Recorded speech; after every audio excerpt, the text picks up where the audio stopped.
There's a certain kind of magic to the world of Pokémon, a blend of nostalgia, adventure, and imagination that has followed many of us since childhood.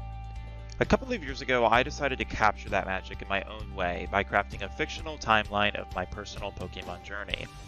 Starting in Kalos, weaving through the rest of the regions, onward and finishing at Paldea, I imagined what it would look like if my character progressed through each region in real time, aging, growing, and evolving, just like the Pokémon in my care.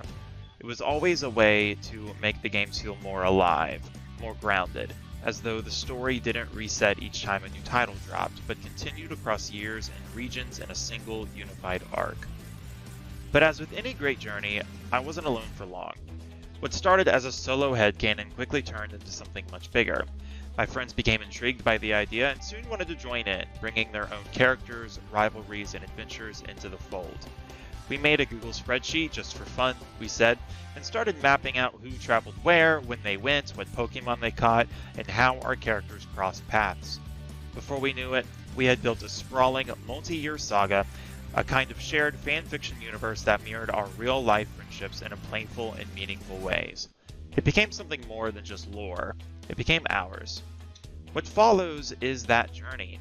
Year by year, battle by battle, a retelling of how each of us carved out a place in this living Pokemon world, not just through competition or collecting badges, but through growth, storytelling, and connection. So buckle in. Whether you're new to this little universe that we've built or turning to see where the story goes next, this is the chronicle of our Pokemon journeys. We start in 2013 following my friend Brady in the Sinnoh region. Brady's Sinnoh journey began with a nod to the past, a Kanto native Squirtle gifted to him before arriving in Sand Gem Town.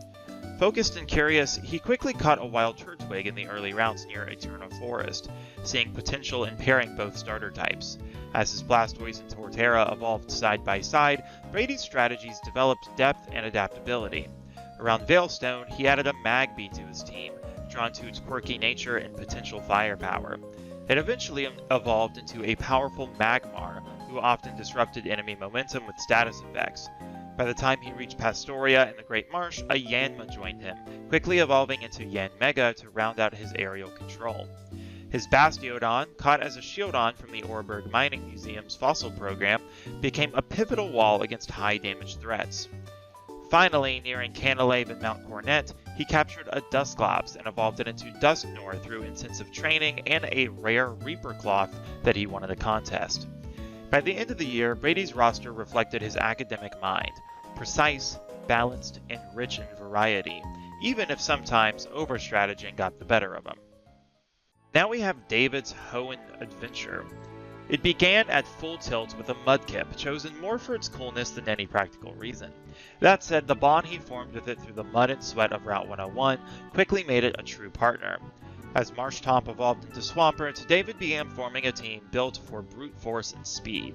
Swellow was next, caught early as a Tailo and quickly becoming a symbol of his relentless pacing. In the scorching desert of Route 111, he captured a Trapinch, and through fierce dedication it grew into Flygon, his ace. Their unique bond deepened into something mystical, eventually unlocking a rare Battle Bond transformation. Around Lily Cove, he picked up a Route that became Gallade, its blade-like poise matching David's growing sense of self-discipline. His shiny Electrike was a surprise find on Route 110, initially caught on a whim, but it evolved into a prize Manectrike with Flash and Bite. Late in the year, after a grueling hike through Meteor Falls, David secured his Bagon and evolved it into Salamence, rounding out his team with pure Draconic Fury. Though heated and fast-moving, David's development mirrored Hoenn's wild terrain, untamed at first but gradually shaped by pressure and experience. Luciano's Hoenn journey mirrored David's in destination, but not in temperament. Calm and analytical, he selected Mudkip not for power but for its adaptability. His early team was more experimental, but once he found a wild routes on Route 102, everything shifted. The shiny correlation stunned him, but more so did its empathy. His Gardevoir became his emotional anchor as well as his battle cornerstone. Soon after, he caught a Slackoth in Petalborg Woods, eventually evolving it into Slaking, though Luciano found it difficult to incorporate due to its temperament. On Route 111, he discovered a hidden lily fossil and revived it into a Credilli, offering his team a near immovable wall against special attackers. Later, an Aran joined him from Granite Cave and evolved into Agron, a steel sentinel that matched Luciano's own hardened focus. When Slaking's sluggish style began hurting his performance, he ended up boxing it and trained in Moss Deep to find a Beldum, gifted to him actually by Steven, raising it through sheer efforts and eventually into a mighty Metagross.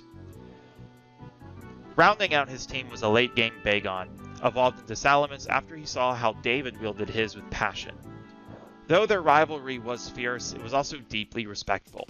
Luciano's careful precision, the perfect foil to David's instinctive ferocity.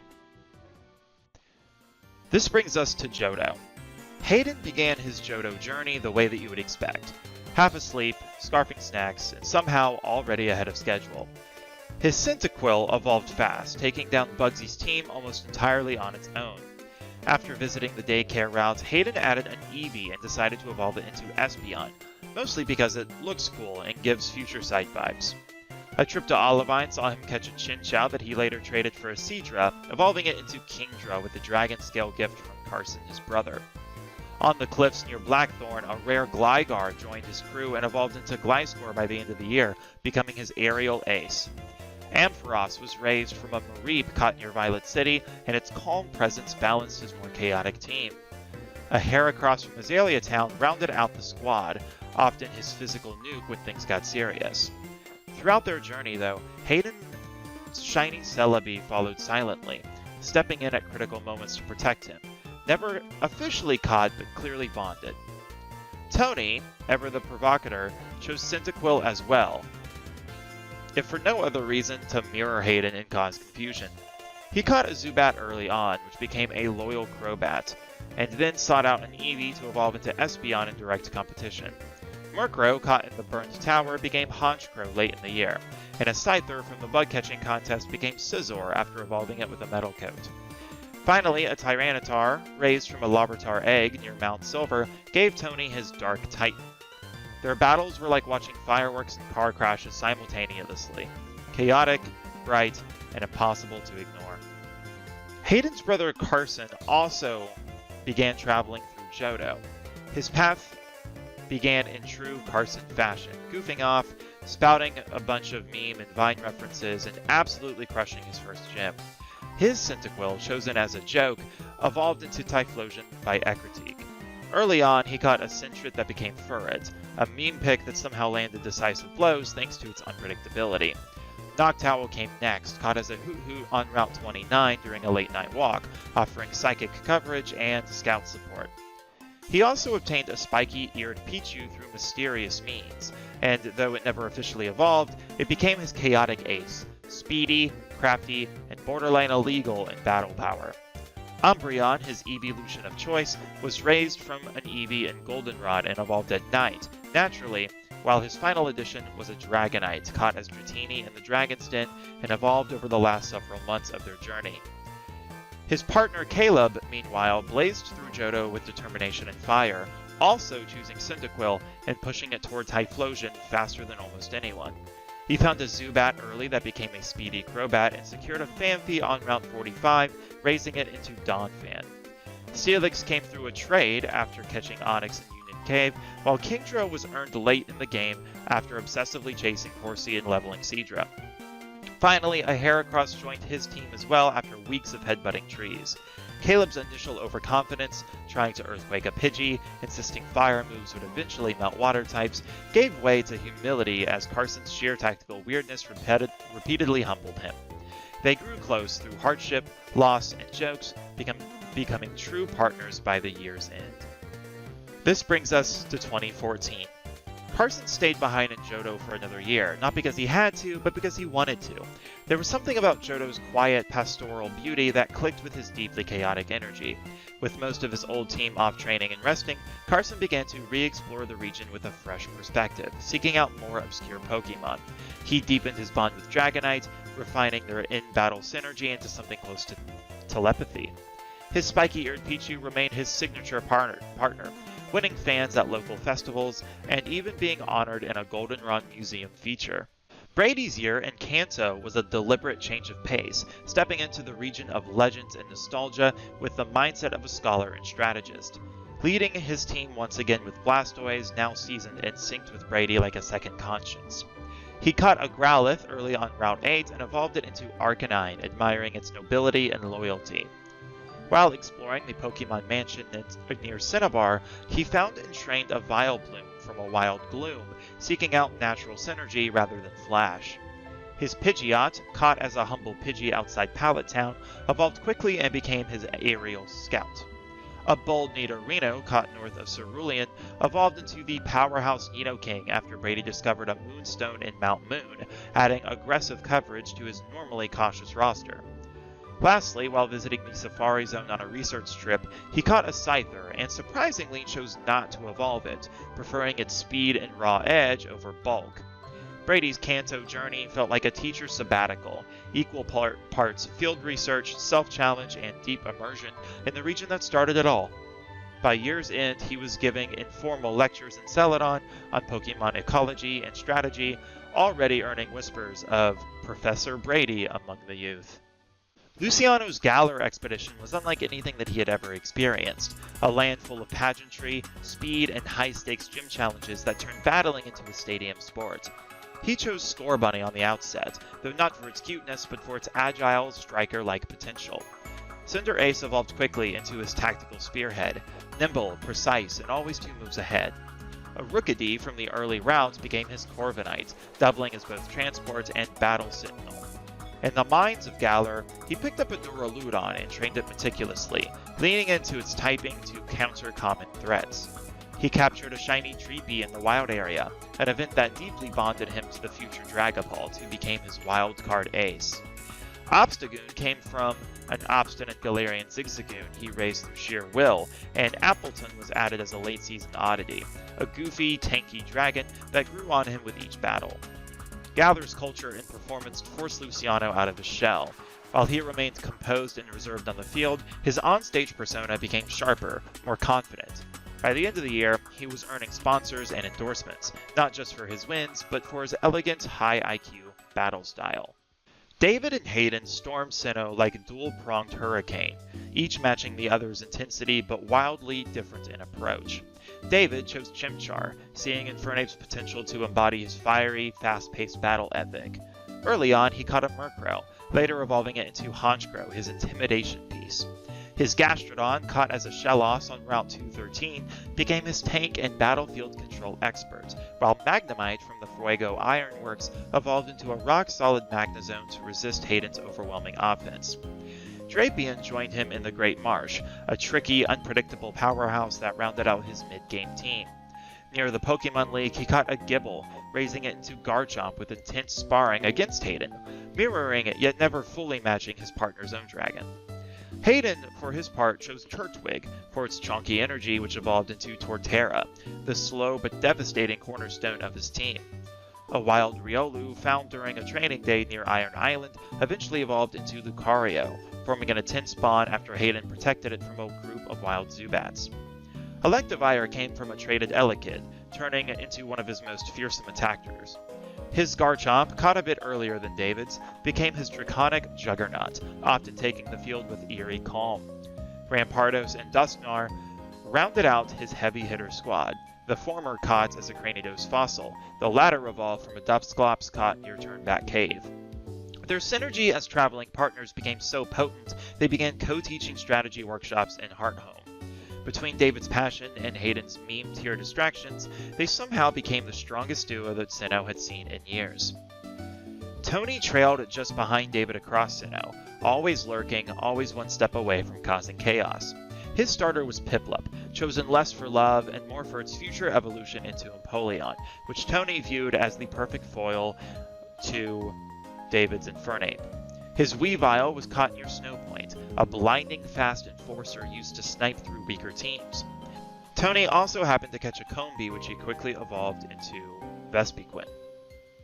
Wishcash was the most Tony pick of his. Caught it because it looked dumb, kept it because it was broken. Electivire joined as a direct counter to Hayden's own. Tony didn't just aim to beat David and Hayden, he wanted to get in their heads, often arriving unannounced at gym battles just to trash talk them. Their battles were some of the most explosive in the region, often ending in near ties and dramatic finishes. Though always brash, Tony had started to show off signs of respect by the year's end, not that he'd ever admit to it out loud. Tragically though, during the events of what would be in the endgame of Pokemon Platinum, and they all get caught in Team Galactic's thing with the Distortion World, Tony is sadly left behind in the Distortion World. Hayden and David manage to escape the events and being trapped in Distortion World thanks to the shiny Celebi that accompanied Hayden and Johto year prior. While also in the Distortion World, Tony ends up befriending a Spiritomb, which helps him navigate the treacherous realm. This brings us to Hoenn. Caleb's arrival to Hoenn in 2014 was marked by a radical transformation. He no longer the hothead from Johto, he entered Little Root Town with focus, determination, and a Swampert that now towered over most opponents thanks to its Mega Evolution. Traveling with me brought out his more reflective side, and for the first time, Caleb began mentoring others in strategy and terrain awareness. He caught a Makuhita early on that eventually evolved into Hariyama, becoming a staple of his front line. A mischievous Sableye joined in Granite Cave, annoying opponents with status moves and clever positioning.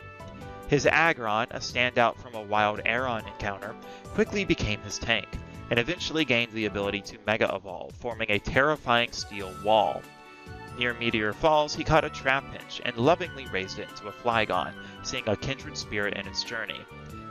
Finally, a Beldum was gifted to him after a major tournament win, which evolved into Mega Metagross, his mental and mechanical powerhouse. Traveling alongside one another, Caleb and I finally understood what it meant to grow alongside Pokemon rather than just commanding them.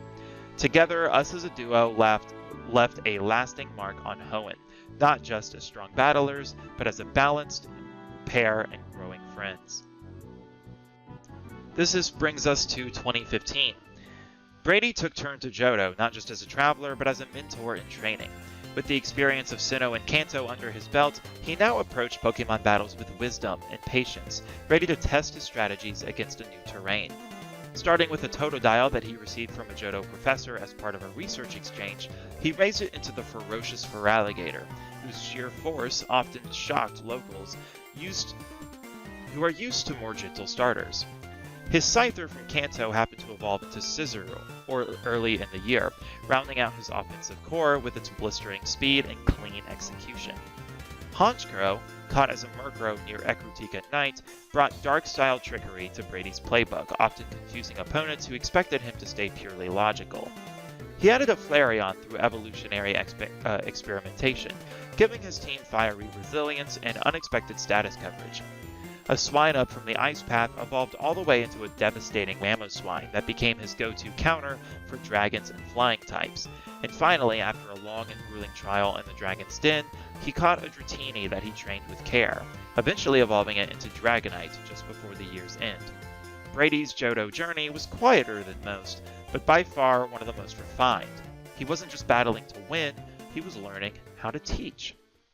Luciano's 2015 wasn't spent on routes or gym trials. It was spent in ancient temples, dusty ruins, and deep underground chambers.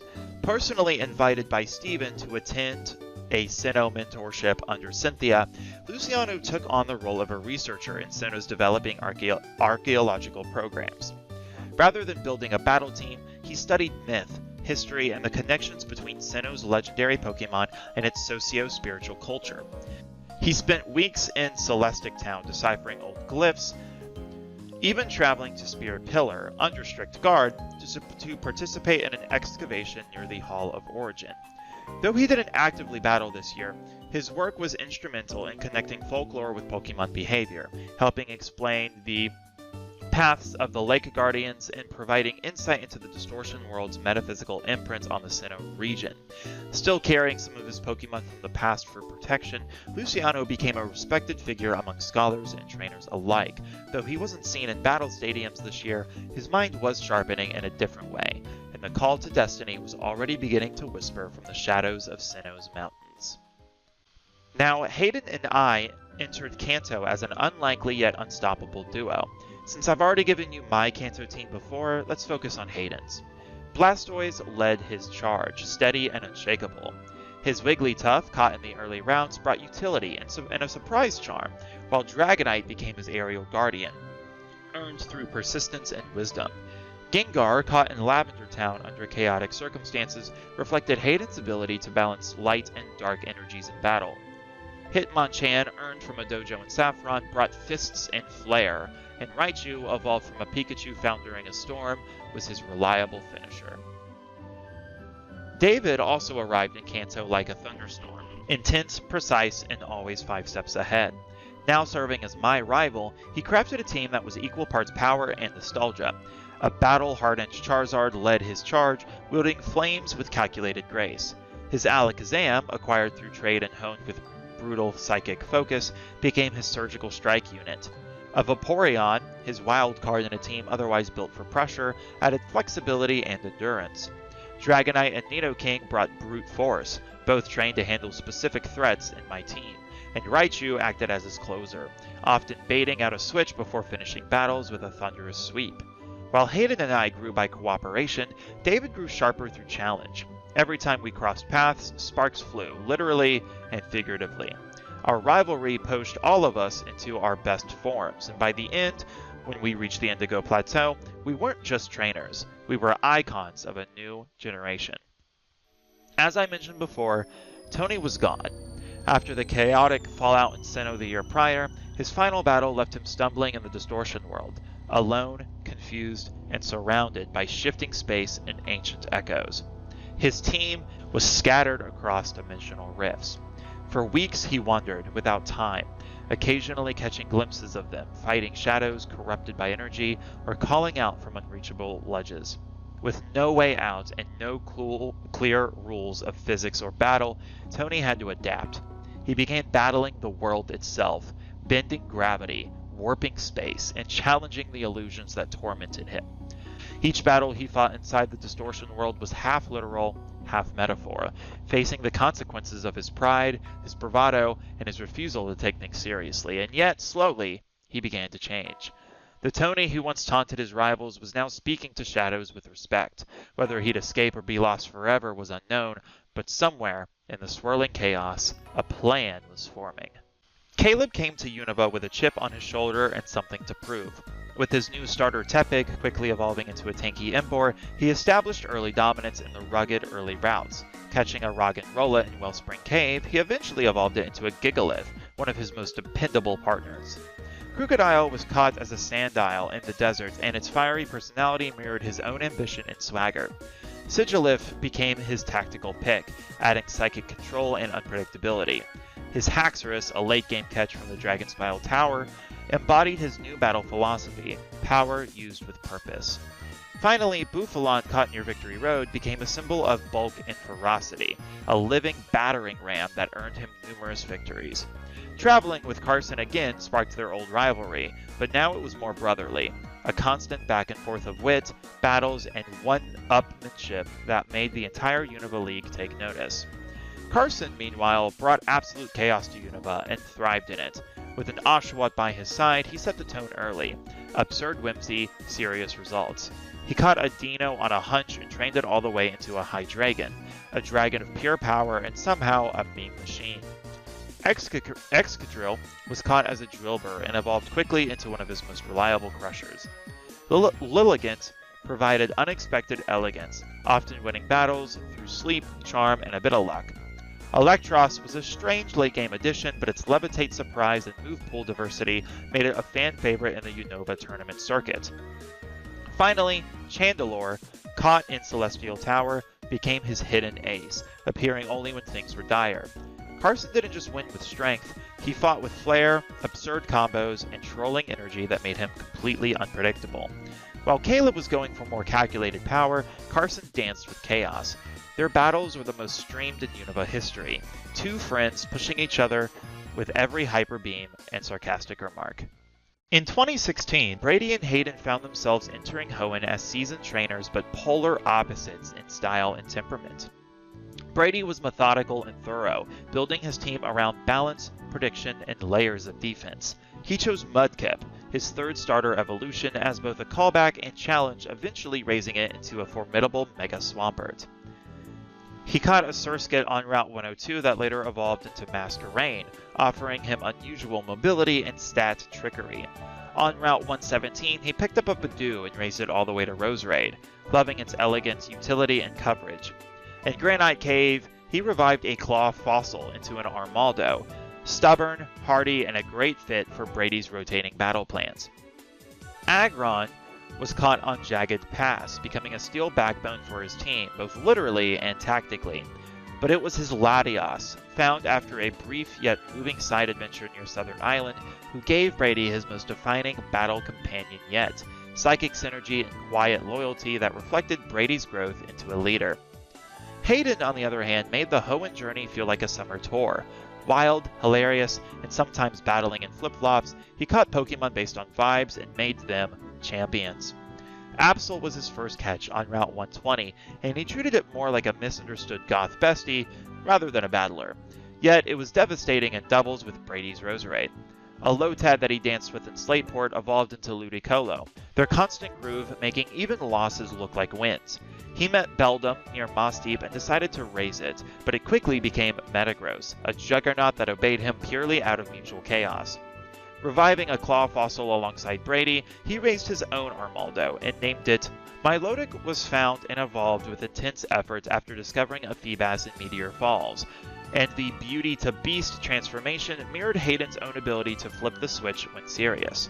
Finally, his Salamence, raised from a Bagon caught on a dare, became the region's scariest and laziest dragon, usually asleep until it was time to clean up a match.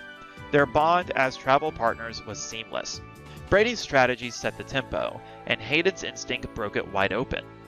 Every town they visited walked away talking about the odd couple, one taking notes, the other taking names. Now, after a year of studying under Cynthia, Luciano re-entered Sinnoh, not as a scholar but as a competitor, with a team built on elegance, pressure, and clean execution. Choosing Piplup to symbolize both rebirth and resilience, he raised it into a proud Empoleon, sharp, stoic, and commanding. On Route 201, he caught a Shinx, which evolved into a rare, shiny Luxray. Silver and gold fur, giving him both an edge in battle and reputation. His early caught Starly grew into a disciplined Staraptor, often scouting ahead or opening battles with Intimidate. A Badoo from Floroma evolved into Roserade and became one of his most aggressive attackers. Gallade was recruited from a route he rescued near Solocian, and its mutual sense of justice quickly made them inseparable. Finally, Lucario was trained from a Riolu egg gifted to him after aiding in Iron Island, both martial and mystical, competing his elite core. Acting as my primary rival in Sinnoh, Luciano's methods were calm but intense. His words deliberate, his tactics relentless. Where I offered freedom and flexibility, Luciano brought form and discipline. And even though the rivalry burned hot, it never lost its undertone of mutual respect, sharpened by our vastly different views but intersecting worldviews. Arriving at Sinnoh alongside me, Caleb took to the region with confidence, this time not to prove himself but to grow deeper. His Chimchar, picked intentionally this time, evolved into a fiery Infernape whose battle rhythm often mirrored his own, aggressive but calculated. A Cranidos caught in the Oreburg mines became his Rampardos, providing brutal force that Caleb had to learn how to rein in. His Gibble, earned after weeks of training with me through Wayward Cave, eventually evolved into Garchomp, and through their bond, Caleb began understanding not just power, but restraint. Luxio, caught early in the journey, evolved into Luxray and became a reliable bruiser and utility piece. Mamoswine came in late, an unexpected encounter with a Piloswine in Snowpoint's icy fields that became one of Caleb's surprise stars. Finally, Electivire was evolved from an Elekid that he'd brought with him from Johto, a nod to his roots, now adapted to Sinnoh's challenges. As we traveled together, Caleb grew into the best version of himself, asking more questions, taking time to listen, and finally beginning to train not just for strength, but connection. David now found himself in Johto with a different kind of fire. Gone was the young, quick-tempered hothead, replaced now with a composed battler with a taste for legacy and challenge. Leading the charge was his Typhlosion, his starter, now fully mastered and more focused than ever.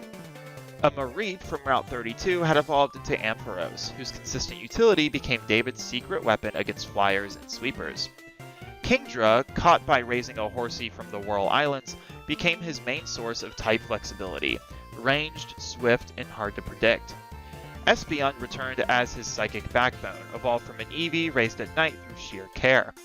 Scizor was a refined partner, earned through a trade after catching Scyther in the bug-catching contest, and it often acted as his checkmate option. Tyranitar, meanwhile, was the beast. A Larvitar raised near Mount Silver, trained against pseudo-legendaries until it became the apex predator on David's team. Alone in Johto, David finally slowed down, visiting libraries, listening to elders, and quietly mentoring young trainers. His battles were still intense, but now they ended with handshakes instead of victory poses. David wasn't just battling, he was building something. Carson hit Alola like a Category 5 hurricane, and the islands loved him for it. His starter, Rowlet, evolved into a slick and smug Decidueye that perfectly captured his energy. Cool, clever, and way too smart for its own good. Alolan Raichu, caught early on Melee Island as a Pichu, became his board-surfing, psychic-singing mascot. A partner that shared just not power, but attitude. A Diglett from Akala evolved into a Alolan Dugtrio, whom Carson gave a rockstar nickname and used mostly for disrupting and trolling in battle. Salandit, caught near Wella Volcano Park, became a fiery female Fatal Salazzle that landed him countless surprise wins. Palossand joined after just a visit on Hano Beach, and while most found it creepy, Carson thought it was hilarious, especially when it soloed a totem Pokemon. His final team member, Kamo'o, was raised from a Jangmo-O that he found in the vast Pony Canyon. One of the rare moments he got serious, training it through trial and hardship until it became a disciplined musical juggernaut. Alola became Carson's personal stage. He filmed many episodes on his journey, becoming something of a viral battle sensation online, and made exactly 0 adult decisions. But he did make memories, friends, and surprisingly, growth. Even the chaos can mature. Brady's Unova journey alongside me was his most academically intense to date. Inspired by the region's tech-forward ecosystem and environmental diversity, he approached team building with a researcher's curiosity and an engineer's precision. Early in their journey, he captured a Venipede, which evolved into a hulking Scolipede, fast, deadly, and perfect for entry hazard setups. A Pharaoh Seed in Chargestone Cave became a more core part of his defensive strategy, eventually evolving into Ferrothorn and anchoring nearly every battle with Spikes and Leech Seed. At the Celestial Tower, he caught a Litwick that evolved into a ghostly Chandelure, giving him a spectral firepower and strategic switching options. Near Relic Castle, he revived a fossil into Caracosta. A defensive tank who became his emergency wall against sleepers. Bisharp was caught on Route 9, cold, calculating, and possibly the most Brady Pokemon in Spirit, while Beheeyem came from an enigmatic encounter on Route 14, becoming his wildcard psychic finisher. Traveling with me gave Brady the space to explore without needing to lead. Our conversations about the ethics of Pokemon training, the ancient Unova Kings, or whether Beheeyem was secretly watching us in our sleep were equal parts enriching and hilarious. Unova was the year that Brady fully grew into the teacher that he'd always been dreaming of, all while quietly becoming one of the most versatile trainers in our group. Luciano's Johto journey wasn't just about proving anything, it was about refinement. Returning to his roots, he carefully curated a Johto-exclusive team built on a personal resonance and balance. He chose Cyndaquil as his starter, and raised it to be a disciplined, flame-controlled Typhlosion that mirrored his own temperament. Quiet, focused, but capable of erupting when needed. Gengar, traded from a close friend after catching a Haunter in the Burnt Tower, became his trickster element, often creating mind games mid-battle. He acquired a Scizor from a young bug-catching contest winner in a trade, nurturing it into a swift, steel predator. His shiny Umbreon was the result of a patient nighttime training with an Eevee. Luciano's bond with it deepened over calm nights stargazing in Ecruteak. Lantern came from a Chinchou caught while crossing the Whirl Islands, and its typing rounded out his team beautifully. Lastly, a Lavatar he found near Mount Silver became the new project. A little rough, a little wild, but filled with potential. This year, Luciano let himself enjoy the journey, mentoring young trainers, helping solve local ecological issues, and teaching Pokemon League interns about team balance. His aura was different now, not just disciplined, but gentle. Johto softened him without weakening him. Now David vanished from the spotlight this year, seeking something more elemental, raw, foundational, and difficult. He traveled to the Charisific Valley, a brutal training ground where Charizards are honored through high-pressure aerial duels, volcanic terrain, and spiritual isolation. Bringing only his Charizard with him, David committed to a full year of one-on-one training. No Pokeballs, no healing centers, just him, his partner, and the endless wilderness. He meditated during the day, cooked over fire at night, and learned how to read the wind and volcanic pressure just to survive. Through trial, bonding, and even failure, his Charizard reached a level of synchronicity that few trainers ever achieve. He didn't catch any new Pokemon, he didn't need to. When David finally emerged from the valley near the year's end, sun-scarred, quiet, and smiling faintly, his Charizard landed beside him with glowing wings and a gaze that could shatter mountains. Whatever lay ahead, David had something more than a battler. He had become one with his Pokemon. Hayden decided that he was also done battling for a bit. Instead, he enrolled in a year-long study abroad program in Paldea to learn Spanish. Of course, Hayden being Hayden, this sometimes became less about actual studying and more about chaotic immersion. He somehow made friends with local gym leaders, taught a whooper to dance salsa, and used his school-issued Rotom phone to film parody videos that accidentally went viral. Still, he genuinely tried, spent hours people watching in several of the cities, practiced vocab while picnicking, and gave passionate presentations about Pokemon linguistics that mostly involved memes. He didn't take on the gym challenge this year, though. He did unintentionally happen to defeat 2 gym leaders while trying to order food. Most notably, he joined a flamenco dance troupe in Alfornada as a joke, and of course became their star. Despite the goofiness, Paldea left a mark on him. Hayden returned speaking fluent Spanish with an understanding of regional culture and a renewed sense of curiosity. No new team this year, but a lot of unexpected growth. And sunglasses. A good amount of sunglasses. Caleb entered Kanto this year with a confident stride and a team built around consistency, precision, and a little nostalgia. He selected Bulbasaur to round out his trio of starters, evolving it into a powerhouse Venusaur that served as his sturdy lead. Pidgeot came from an early capture on Route 1, and while it wasn't his flashiest Pokemon, it became one of his most reliable. He caught a female Nidoran and evolved it into Nidoqueen, his powerhouse wall breaker. An Arcanine joined from a Growlithe on Route 8, and its loyalty bonded instantly with Caleb's leadership style. Poliwrath, caught as a Poliwag while surfing, gave his team bulk and type coverage, while Alakazam, evolved from an Abra with intense training, became his surgical striker. With Carson at his side, Caleb leaned more into the role of protector, but not the overbearing kind. Their sibling-like banter made for some of the most hilarious moments in the region, but their teamwork in doubles was pure artistry. Carson, of course, brought absolute chaos, wrapped in charm and surprisingly sharp strategy.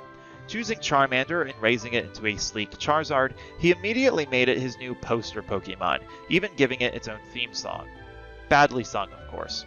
He also caught a Pidgey to keep up with Caleb's flying antics, and his evolved Pidgeot took on a sort of rival sibling role with Caleb's. Raichu, from a Pikachu caught near the power plant, quickly became his cheeky electric ace. A Vaporeon joined from a friendship evolved Eevee, often seen surfing into battle with swag. He caught a Gloom that evolved into Vileplume, mostly because it vibes. His final team member, Alakazam, was the result of an Abra that he stubbornly raised despite multiple defeats, proving that Carson could be patient when it mattered. Though still wild and full of meme-worthy antics, Carson surprised everyone by becoming strategically brilliant when backed into a corner. He and Caleb didn't just journey through Kanto, they turned it into a sitcom, a buddy cop drama, and a masterclass in dual battling. This brings us to 2018. Kalos was where Brady tested not just his strategies, but his temperament. He chose Chespin as his starter and evolved it all the way into a sturdy Chestnut, whose combination of defense and spiked offense reflected Brady's habit of setting traps and punishing careless mistakes. Along Route 5, he caught a Furfrou, stylish, underrated, and a symbol of his ability to turn even a low tier into a battlefield menace through sheer planning. Pangoro was added after a wild Pancham encounter in Reflection Cave, offering Brady a muscle-based threat that he often uses bait to mislead opponents. Noivern, caught in the Terminus Cave, gave Brady unmatched aerial control, and a Tyrant revived early on became his heavy-hitting Tyrantrum. Most surprising of all was his Mega Banette, found as a Shuppet in a Haunted House side quest. It became his wild card, a sneering ghost that reflected his occasional descent into unnecessarily elaborate mind games. Facing off against Caleb consistently brought out the best and worst in Brady. Their battles were chess matches, emotion versus method, power versus prediction. Brady would analyze the tape after every fight, convinced he could improve, even after a win. Caleb, on the other hand, burst into Kalos with raw energy and instinctual growth. Starting with a Froakie, he raised it into a Greninja so fast that even regional trainers whispered about his skill. His Greninja was phenomenal under pressure. Tyrantrum came early as a revived fossil, and rather than a tactical choice, it was a cool factor pick that became one of his best physical sweepers. A Goomy caught during a rain rout became Goodra, goopy, loyal, and surprisingly tanky, offering Caleb emotional support and resistance in more ways than one. Trevenant was a ghost type that he caught almost by accident, but it quickly became one of his best trick setters and finishers, especially in the long battles against Brady. Aegislash and Talonflame completed his team, the former giving him late game control, and the latter providing high speed pressure and entry denial. His rivalry with Brady wasn't just competition, it was a constant measuring stick, forcing him to learn, adapt, and most importantly, reflect. Caleb grew in Kalos, not by changing who he was, but by realizing how far instinct could take him when paired with intentionality. Luciano takes a turn to Kanto with a quiet purpose, not to relive childhood nostalgia, but to understand it. He carefully assembled a team that echoed the soul of the region while giving him plenty of variety. A Squirtle, obtained from an outreach program, evolved into a seasoned Blastoise, sturdy, unshakable, and respectful of the old school. His Raichu came from a partner Pikachu caught near Vermilion, trained with a calm and refined hand. Kabutops, revived from a fossil imputer, became one of Luciano's deadliest physical threats, and a shiny Growlithe that evolved into an Arcanine became not only his centerpiece, but his traveling companion, one of his few Pokemon that would roam outside of its Pokeball. He added a Crobat, caught as a Zubat in Rock Tunnel, and evolved through Truss, and a massive Snorlax who he first had to outsmart to wake. Each Pokemon he chose represented a lesson from his past or a chapter of growth. He traveled alone by design, choosing to speak more with old trainers and townsfolk than take on gyms. But when challenged, his battles became masterclasses in restraint, force, and team synergy. Kanto, for Luciano, wasn't a proving ground, it was a mirror. David landed in Paldea, expecting to quietly explore the region's league structure, but ran straight into Hayden, which made quiet impossible. He chose Quaxley, quickly evolving it into the confident Quaquaval, whose dancer rhythm fit David's newly fluid battle style perfectly. Ceruledge was caught as a Charcadet early on and evolved into his signature Sword Fighter, ruthless, efficient, and perfectly tuned to David's direct yet nimble style. A Wattrel evolved into Kilowattrel, giving his team high-speed pivotal potential. A Pawniard caught near Tagtree evolved into King Gambit, a massive wall breaker that David slowly learned to time like a chess piece. Darkspun, caught on a whim near Cortando, became a surprisingly resilient tank against Dragon and Fire types. Finally, Roaring Moon was discovered late in the year after an intense exploration of Area Zero, a dark primal powerhouse David hadn't originally planned on using, but came to respect deeply. His rivalry with Hayden was less fire and explosion and more tide and wind. They pushed each other, every battle more polished than the last, and beneath every exchange was a grin, because there was no one else either of them would rather be losing to. Hayden returned to battling full force in Paldea with the same offbeat intensity as ever. He picked Fuecoco as his starter and raised it into a Skeledirge who, despite its scary look, sang quietly with him around campfires. He caught a Finizen early on and worked relentlessly until it evolved into Palafin, a heroic dolphin he dramatically threw into battle with way too many one-liners. A Palmy evolved into Pawmot and remained one of his fastest, hardest-hitting teammates, often striking first and hard before rotating out. His Tatsugiri was both a meme and a nuke. He loved the weird sushi dragon and often used it in unorthodox setups.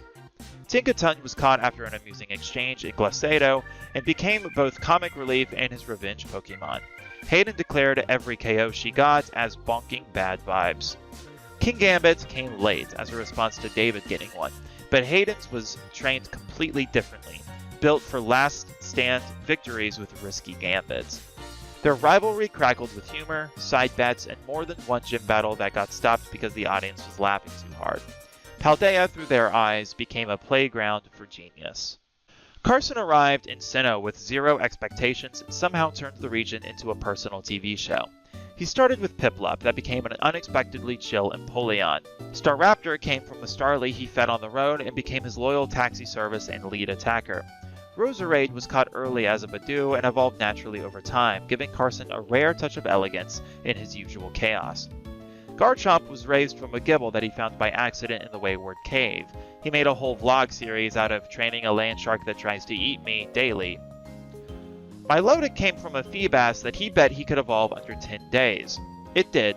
It took him 6. And Rotom, his wild card, joined after he accidentally got electrocuted near the Haute Chateau and decided yeah, I'm gonna catch this guy.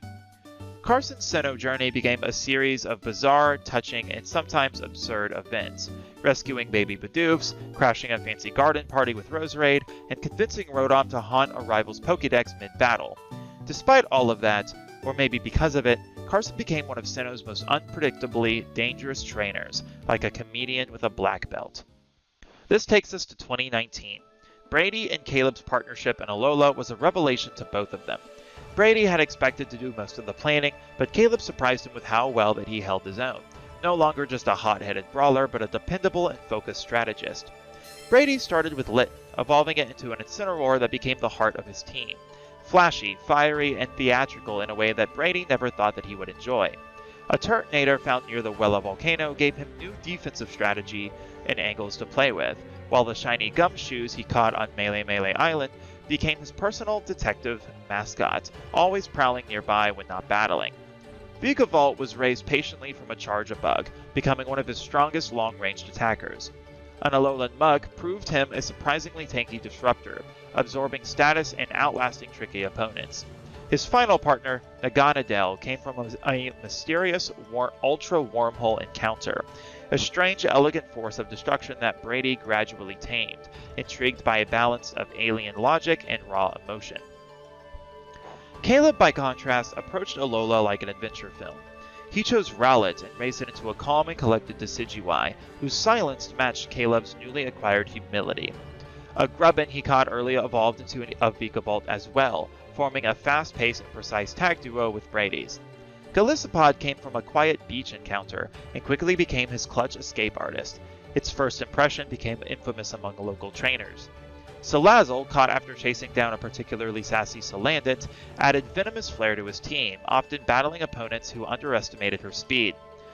The Midnight Lycanroc, evolved from a Rockruff cut under Moonlight, became his wild card, aggressive, unpredictable, and a bit moody.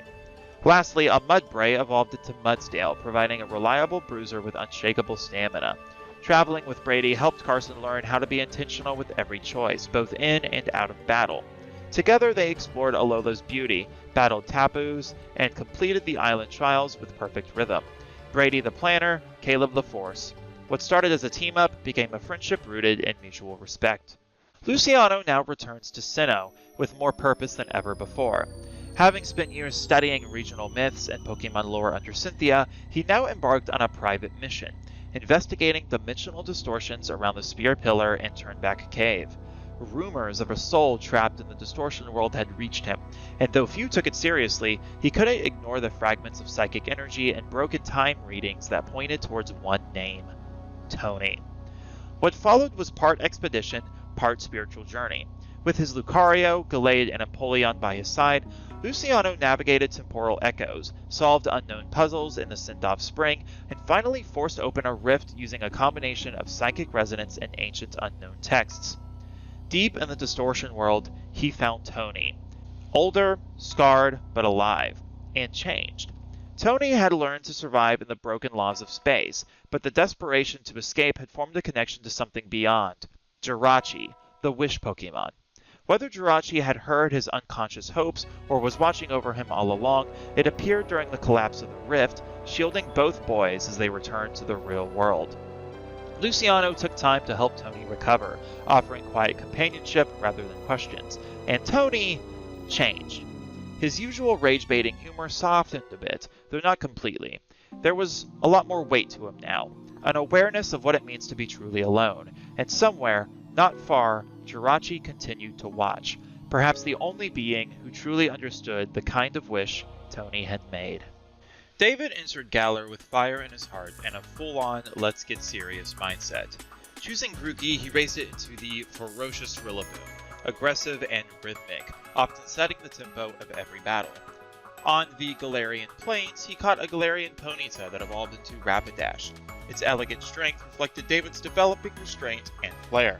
Dragapult happened to hatch from a gifted Dreepy, and David trained it meticulously, turning it into his fastest and most intimidating threat. Rookidee, caught on day 1, evolved into a powerful Corviknight, his steel-winged Sentinel in both battles and travel. Toxtricity joined after a charged jam session in Spikebull, and its punk attitude clicked instantly. Finally, Dracovish was attained through fossil fusion science, a ridiculous, borderline broken powerhouse that David used with a grin and zero apologies. His rivalry with Carson was both fierce and hilarious. Where David was organized and dominant, Carson was chaotic and impulsive, and just unpredictable enough to win at the worst times. Their gym challenges were practically regional events. One battle even got turned into a Galar TV special. Carson, of course, showed up to Galar with a backpack full of snacks, zero plan, and Cinderace. From there, things got wild. He caught an Orbeetle on a bet, trained it while live streaming psychic experiments, and somehow made it viable.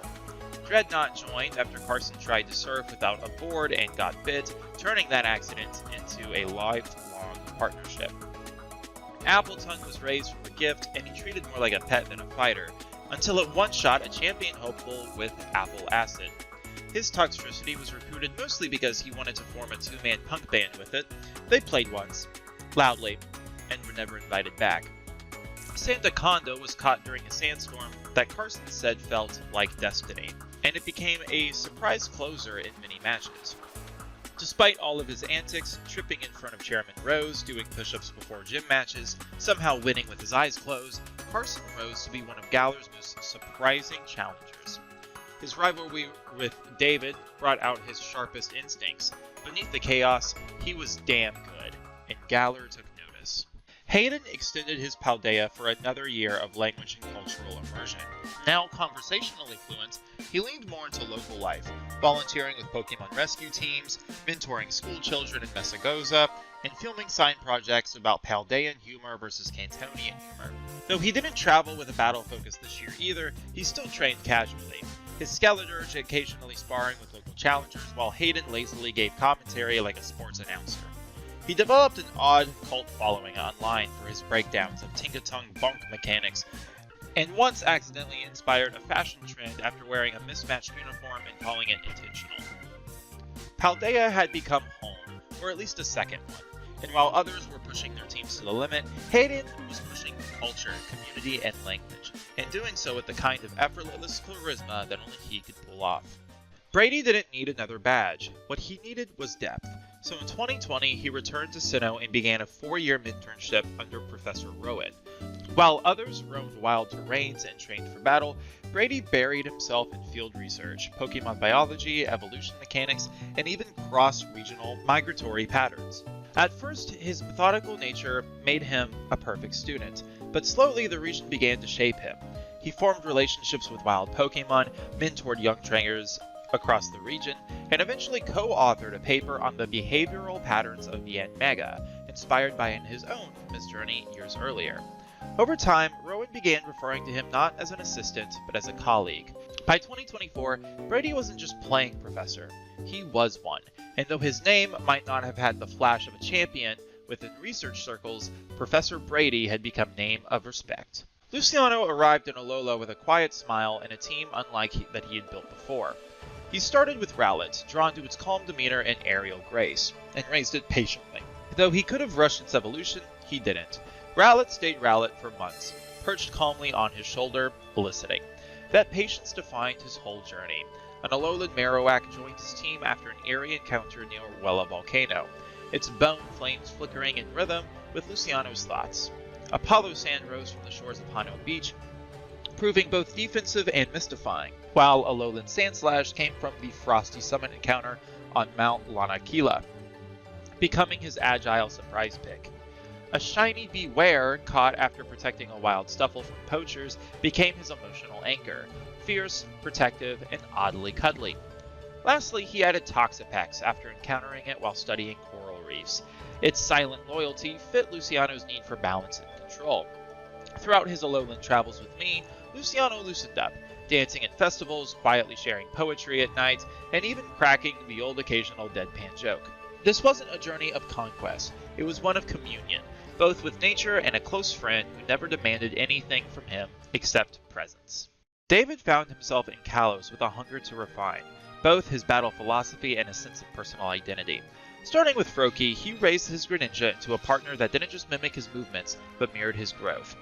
Aegislash was his trusted anchor, and it became symbolic of his willingness to shift between aggression and defense fluidly. A male Meowstic provided battlefield support, laying traps and countering with psychic precision. Talonflame gave him speed and aerial control, while Noivern was a calculated homage to his Sinnoh journey with Hayden. Finally, Sylveon joined late in his journey, evolved from an Eevee he nursed back to health. Gentle, magical, and a surprising powerhouse. His rivalry with Hayden this time was filled with philosophical banter and genuine curiosity. They weren't just fighting, they were learning from each other. David began to master not just how to win, but why he fought the way he did. Hayden's Kalos journey was one of flair, memes, and unexpected insights. His Greninja was something more of a sidekick than a team member. Pangoro came from a wild encounter near a cafe after Hayden suddenly mistook it for a waiter. Heliolisk, caught while Hayden was sunbathing on Route 13, became one of his favorite Pokemon, especially after they started mimicking each other's expressions. Avalugg was an accidental catch during a snowboarding incident, but it became his most stubborn tank, slow but immovable. Noivern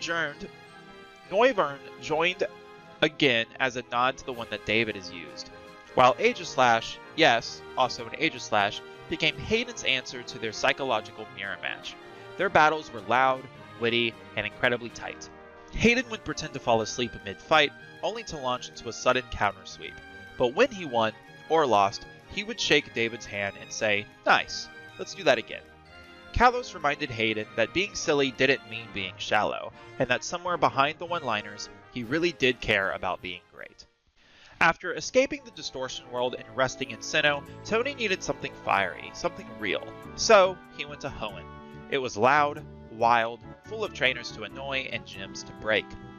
He loved it. Starting with Torchic, which evolved into a full-fledged Blaziken, Tony's team came together like a mixtape of intensity and flair.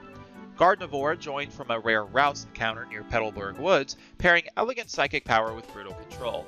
Sableye was caught while Tony was trying to rob or quote-quote borrow from a cave merchant that he found. Aggron, caught as an Aaron on Route 111, became his armor-clad Juggernaut, while Altaria was added as a softer, melodic contrast. One Tony caught while lying in the grass, listening to sky songs. Oh, and Wailord? That came from a random beach contest that Tony crashed, and somehow won. Tony's journey was messy, dramatic, and wildly successful. Somewhere between trolling Team Magma and eating 8 lava cookies a day, he found peace again. Jirachi never made an appearance, but sometimes, at night, he felt it watching and smiling. For the first time in years, Caleb had rested. He didn't travel, he didn't build a new team, he didn't chase badges, he stayed in his hometown, worked part-time at the local Pokemon Center, helped run a kids league, and taught basic training classes. He even got really into cooking. He had rewatched old battles, studied some of his past mistakes, and most importantly, called his friends. Often, sometimes for advice, sometimes to just listen. He attended a tournament mid-year just to spectate, and by the end of 2020, people noticed something new about Caleb. His eyes weren't burning with pride or anger anymore. They were focused. The break didn't weaken him, it rebuilt him. And when he returned to the field, everyone knew he'd be different. Carson rolled into Paldea like a whirlwind with a hoodie, a weird map, and no idea what he was doing. He picked Fuecoco, quickly raising it into the charmingly terrifying Skeleturge who often joined him in singing battle intros. Palmont came from an early Paldean Pommy squad that he hung out with, and somehow he caught the loudest one. Clodsire was adopted more than caught. Carson found it wallowing in the rain and decided that they were best friends. Mabostiff was rescued from a bad situation and became Carson's loyal guardian, quietly walking beside him during serious moments. Bramblegast was caught after Carson chased it thinking it was sentient tumbleweed. And Tinkaton? She joined him after he let her use his frying pan as a hammer in a totally not illegal roadside fight club. Carson's journey through Paldea was more of a fever dream than a quest. He skipped gyms by accident, started a mini podcast called Fungus Among Us, and once got banned from a fancy sandwich shop for trying to battle in line. But by the end of the year, his team was ironclad, his instincts sharper than ever, and his legend in Paldea was cemented. That guy? Yeah, don't bet against him. He'll win just to spite you. This brings us to 2021. Paldea offered Luciano a new frontier, not only geographically, but intellectually and emotionally. With his old Galarian Duraludon now evolved into Archaludon, he entered the region with a sense of continuity, but also with something to prove. His starter, Fuecoco, evolved into Skeledirge, not for its firepower, but for its haunting melodies and deep, steady resilience, qualities that Luciano valued more and more in himself. A Palmont, full of spirit and kinetic energy, challenged Luciano to let go of over-control in battle, forcing him to adapt mid-flow. Clodsire joined after a Misty Swamp encounter and became his comedic tank, slow and movable and weirdly endearing. Palafin was caught under mysterious conditions, its shiny form a gleaming symbol of potential unleashed, though it took time for Luciano to master the switching mechanic. Garganacl was his rock, literally, serving as a calm, solid finisher in tight matches. His rivalry with Caleb was serious from the jump. He respected Caleb's growth, but disagreed with his unpredictability, especially early in their travels. Though rivalry wasn't just about battle outcomes, it was philosophical. Could raw passion and instinct hold up against intellectual, intentional, and calculated structure? With each gym they conquered, that answer kept shifting. Caleb came to Paldea recharged from his gap year, and it showed. He was calmer, sharper, and had finally begun to blend his natural intuition with focused intentionality. He also picked Fuecoco, unintentionally matching Luciano, and evolved it into Skeledirge, that mirrored his own inner growth, loud when needed, but grounded when it counted. Ceruledge, with its blade-forged silence, became a reflection of Caleb's newfound restraint. Tinkaton, a wild encounter that started with her literally stealing his Pokédex, brought humor and havoc to his team, and quickly became a fan favorite of her hammer antics. Annihilape joined after an intense bout with a wild Primeape, an echo of Caleb's old frustration with the symbol of his transformation. His own Clodsire mirrored Luciano's in form, but his was a more tanky disruptor, used in unexpected ways. Baxcalibur, caught and raised with stubborn dedication, became his closer, a slow, cold beast who hit like a truck. His rivalry with Luciano started respectfully, but evolved into a firestorm of clashing ideologies. Luciano pushed him to think more. Caleb pushed Luciano to feel more. Paldea became their chessboard, and neither of them played quietly. David hadn't expected to travel with Tony, but after meeting them by chance in Howoli City, their energies shockingly balanced. David chose Poplio as his starter, drawn to its elegance and subtle power, and trained it into the Radiant Primarina. Palosan was caught along Hano Beach, a callback to his time with Gastrodon, but with more layered defensive complexity. His Alolan Ninetales, graceful and fast, added type synergy and battlefield control. Beware, caught after saving a group of wild Stuffle from a collapsing bridge, became a surprise tank, emotionally attached and brutally effective. Serena, caught in the jungles of Akala, mirrored David's tactical creativity, poised, flexible, and aggressive when needed. Finally, Golisopod joined late in the journey, acting as David's panic button and clutch finisher. Tony's chaotic energy pushed David to experiment more, especially with timing and terrain advantage, but David also grounded Tony when things got too impulsive. What started as an odd couple dynamic eventually became one of mutual support. David the strategist, Tony the wild card who made everything unpredictable and therefore dangerous. Tony's time at Alola was like a volcano, loud, fast, and a little dangerous. He picked Lit, raising it into a snarling Incineroar who basically became his wrestling tag partner in and out of battle. Oranguru was caught in the forests of Pony Island and quickly became his thinking cap, offering Tony psychic reinforcements and calming advice he absolutely never listened to. Golisopod, mirroring David's, became a powerful pivot, but Tony's was raw and aggressive, a punch before you think enforcer. Mimikyu was caught after stalking him for several days, that Tony not only found hilarious, but also relatable with his time in the distortion world, and became a mischievous support with terrifying late-game pressure. Komo'o came after a grueling trial deep in the vast Pony Canyon, easily his strongest battler, and one he used only when he was really out for blood. Palo-san, caught separately from David's, acted like a brooding guardian, stoic, eerie, and often drifting nearby even when not in use. Traveling with David brought something unexpected out of Tony: discipline. Not total control, he was still the same snarky troll, but he listened more, tried harder, and sometimes even admitted when he was wrong. They weren't just co-travelers, they were becoming friends. For the first time, Hayden and Carson took a break at the same time, and Paldea breathed a sigh of relief. They spent the year bouncing between different cities, occasionally popping up in school lectures, meme forums, and underground Pokemon trivia nights. Hayden briefly took a job as a cultural liaison for the school in Paldea, where he taught week-long courses. Carson, meanwhile, joined a rotating podcast called Poke Thoughts Unfiltered, where he broke down strategy and Poke politics with exactly zero filter and somehow went viral after a rant about how Mercargo is basically a lava snail with depression. They didn't battle much this year. They didn't need to. Instead, they sharpened their minds, connected with younger trainers, and reminded each other that rest wasn't failure, it was fuel. And when they did battle, once in an abandoned arena outside Zapapico, it was a silent, brutal, and perfect spectacle. Moving to 2022. Kalos was supposed to be a romantic, elegant journey for Luciano, a land of battle finesse, history, and aesthetic precision. And it was, until Carson showed up. Traveling as rivals, their journey was less a linear progression and more a beautiful train wreck of chaos and correction. Luciano chose Chespin as his starter, drawn to its earthy grit, and evolved it into a sturdy, disciplined Chesnut. He caught Diggersby early in Santaloon Forest, mostly as a utility Pokemon, but its raw power earned a lasting spot on his team. A Charizard, attained through trade and trained diligently, eventually Mega evolved into Mega Charizard Y, a beacon of fiery control and overwhelming offense. In addition to an Aegislash, he also caught a shiny Tyrantrum found after weeks of fossil excavation, which became his pride, ferocious, prehistoric, and surprisingly cooperative. Pangoro came late into the fray, caught during a rainy night in the woods, its quiet defiance a mirror to Luciano's own inner edge.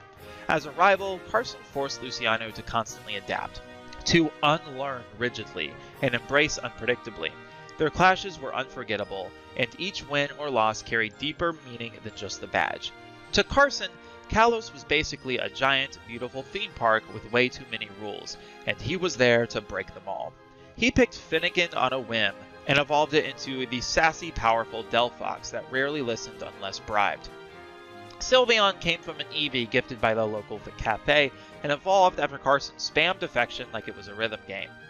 Vivillon joined after he decided to collect butterflies like a villain, and wound up being one of his sneakiest, deadliest Pokemon. Aegislash was caught purely because he liked the idea of a haunted sword, and somehow it respected him enough, just enough to stay. Malamar, caught near a foggy lake, turned out to be more strategic than Carson ever planned, helping him set up tricky wind conditions. Finally, Dragalge became his dark horse, a toxic, bulky dragon he adored for its bitterness and sass. As Luciano stressed over every move, Carson danced through battles, often pulling off surprise wins with nonsense like a double-teamed Vivillon stalling into Malamar reversal. Their rivalry was wild, dynamic, and strangely constructive, because even when Carson was making memes, he was watching, learning, and winning more often than people expected. Hayden arrived in Alola with sun in his heart and memes on his mind. Looking for something slower paced and filled with fruit smoothies, he stumbled across Tony, who had already traveled the region a year ago, but somehow was still here, pacing the same beaches and battling under the stars. Instead of shrugging it off, Hayden invited him to tag along. He chose Litten as his starter, quickly evolving it into Incineroar. A Surskit caught near a waterfall eventually evolved into a speedy, awkwardly charming Araquanid, who quickly became Hayden's secret MVP. Komala joined after Hayden was also caught napping in a tree, and the two became inseparable. Serena was caught during a festival dance-off and battled with elegant kicks and fruity energy. Sandy Gas came from a late-night ghost walk and acted as Hayden's spooky shield, and Beware, well, he didn't catch it, it just followed him, and he never made it to leave. Traveling with Tony led to hilarious, heartfelt, and often ridiculous days. Hayden's laid-back nature tempered Tony's volatility, while Tony pushed Hayden to battle with more fire. Together, they made chaos feel intentional. Now for Tony, nobody expected this duo, not even him. But after being ripped apart from the yawning abyss of the distortion world and dumped back into reality, Tony needed something chaotic, alive, and stubbornly unserious to ground him again, and Hayden was exactly that. Their first meeting was a bit of a blur, a cartwheeling Heracross, a spilled malasada stand, Hayden misquoting ancient Colossian memes, while Tony just blinked, unsure if he was hallucinating or if he was being rescued again. But somehow, it clicked. Hayden handed Tony a drink and said, "We're traveling together now," and walked off like nothing had happened. Tony followed, still unsure if he was actually in the distortion world or not. Yet every battle with these two was like watching a circus train ride a lightning storm. Hayden would open with a joke and whip crack combo, only for Tony to follow with mind games and raw offense. They didn't strategize, they synchronized, and somewhere in the dance of destruction, Tony began to remember who he was. Not just a survivor of the shadows, but someone who deserved the light. Hayden never asked what the distortion world felt like. He never prodded. He just laughed, lived, and let Tony be. And that was enough to make Tony feel real again. By the end of the year, they'd become one of the most infamous duos in Alola, not because they swept gyms with elegance, but because they would leave behind a mess of broken terrain, confused spectators, and somehow, a crowd cheering for more. Something had been calling to Caleb since his gap year, a whisper from Sinnoh's past, and so in 2022 he returned, not to the cities but to the marshes and outer routes, spending weeks in and around the Great Marsh seeking signs of Hisuian Pokémon. He traveled light, slept rough, and worked with local researchers who were equally skeptical and curious. His first real breakthrough came in the foggy morning when he encountered a Hisuian Typhlosion, a ghostly, soft-eyed creature radiating mystical fire. It didn't battle him, it invited him. From there, the journey intensified. He caught a Basque Legion during a river patrol, saving it from drowning, ironically, and formed a bond built on mutual second chances. A Hisuian Arcanine, fierce and volcanic, challenged him in a ruined temple site and was only calmed by Caleb's determined stillness. These Pokemon weren't just rare, they were legends reawakened. Caleb took careful notes, reported nothing to the press, and swore to protect the integrity of these sightings. This wasn't about fame, it was about respect. He wasn't just training Pokemon anymore, he was honoring history. 2023, Carson's journey through the Hoenn region was a test of both strength and heart as he explored its diverse landscapes without the pressure of rivalry, just the drive to grow into the best trainer he could be. Starting with Mudkip, Carson quickly forged a powerful bond with the water type, watching it evolve into a mighty Swampert that could weather any storm. Along the way, he raised a timid Routes into a graceful and psychic-strong Gardevoir, and caught a spirited Shroomish who became a speedy, hard-hitting Breloom. He later added a lazy but devastatingly strong Slaking, whose raw power often tipped the scales in tight battles. A chance encounter led to the capture of a fierce Bagon, which eventually evolved into Salamence. His last Pokemon in Hoenn, of course, was Absol. Though he traveled this year alone, Carson wasn't lonely. His team had enough personality to fill a tour bus. They camped in the weirdest places, got kicked out of Mauville for an unapproved fireworks stunt, and accidentally solved a local crime ring by chasing a wild Zigzagoon into a warehouse. Carson left a trail of awe and confusion everywhere he went, and by the time he earned his final badge, half of the Hoenn League thought he was either a prodigy or an elaborate prank. Either way, they couldn't deny the results. Unova became a crash course in coordination, for both strategy and personalities. Luciano and Hayden were never meant to be travel partners on paper. Luciano, always methodical and intentional, opened his journey with a focused plan, choosing Snivy, raising a swift and elegant Serperior whose coils struck with razor precision. He soon added Caracosta after excavating a fossil, immediately drawn to its ancient strength and slow and movable defense. Galvantula gave his team speed and trap control, and Mandibuzz became a careful aerial scout and counter-strategist. Chandelure, which had originally caught Luciano off guard with its ghostly energy, was slowly mastered into one of his most dangerous pieces. And finally, a gleaming shiny Haxorus, found in the thick of a forest storm, became his trump card, a powerful beast that mirrored his will. Hayden, on the other hand, treated Unova like a playground until battles got real. Choosing Oshawott, he raised a clever, scrappy Samurott who loved to taunt its opponents. His Excadrill was more laid back, just a lot like him, but a monster under pressure. Electros became his wild card, unpredictable, floaty, and just strange enough to confuse. Volcarona, caught during a little detour to go look at a cool lava bug, turned out to be his team's cornerstone. Powerful, radiant, and weirdly wise. Golurk was found meditating in the desert and often stood silently at night, while Hydreigon, the crown of Hayden's team, was raised from a Dino with genuine love and chaos, a perfect symbol of Hayden's unpredictability, brilliant heart. Together, Luciano and Hayden were a strange pairing, but somehow it worked. Luciano sharpened Hayden's laziness into strategy, and Hayden pulled Luciano out of his overthinking shell. When they battled, it was as if logic and impulse fused, and in a region as vibrant as Unova, that fusion burned bright. Across the region, David and Tony weren't just rivals to Luciano and Hayden, they were pressure incarnate. David opened strong with Samurott, his blade-swinging starter, and layered his team with near-perfect balance. Excadrill for tempo control, Crocodile for ruthless aggression, Ferrothorn for trap setup, Excelgor for blistering speed, and Chandelure for final bursts of pressure. David, now more mature and reflected from years of travel, had turned every team member into a perfectly oiled gear in a finely tuned machine. But traveling with Tony meant nothing was ever fully predictable. Tony came out swinging with a literal illusion, Zorark. From turn 1 you never knew what he was doing, and he liked it that way. His Golurk was erratic and overwhelming, throwing punches that often broke the terrain itself. Crocodile mirrored David's, but where David's was surgical, Tony's was feral. Mindshao fought with flash and arrogance, while Hydreigon, whose temper matched Tony's own, was his perfect closer. Angry, unrelenting, but brutally effective. And in the middle of it all, Reuniclus, silent, psychic, and terrifying, was Tony's hidden ace, using Trick Room and power scaling to flip the battlefield in ways even David sometimes wasn't expecting. Their rivalry with Luciano and Hayden became Unova's most watched spectacle. Every battle was a clash of logic and chaos, of jokes and fury, of emotional outbursts and carefully laid plans. Sometimes it was a double battle, sometimes it was just 2-on-2, and one time it was a full 6-on-6 grudge match in a foggy mountain pass at midnight.